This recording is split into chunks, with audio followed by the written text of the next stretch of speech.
heureux de vous retrouver en ces débuts de semaine pour cet exercice de redevabilité. Ainsi que nous l'avions annoncé la semaine dernière, nous en tiendrons de manière régulière pour nous assurer que nous vous apportons la bonne information. Et ce soir, nous voulons faire le tour d'horizon de la situation sécuritaire dans les pays. Le vice-premier ministre, ministre de l'Intérieur, qui sera avec nous ce soir, a eu l'occasion au cours du dernier Conseil de ministres de nous faire le point d'abord de toutes les mobilisations qu'on a vues. Elle est frontalière au Nord Kivu. En termes de ville elle-même, elle est frontalière au pays qui nous agresse, au Rwanda.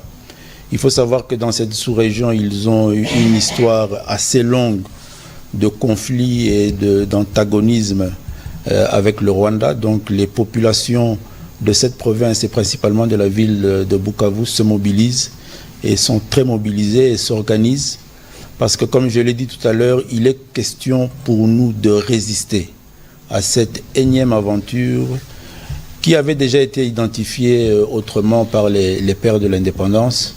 Il faut se rappeler que notre premier ministre avait parlé de la balkanisation du Congo.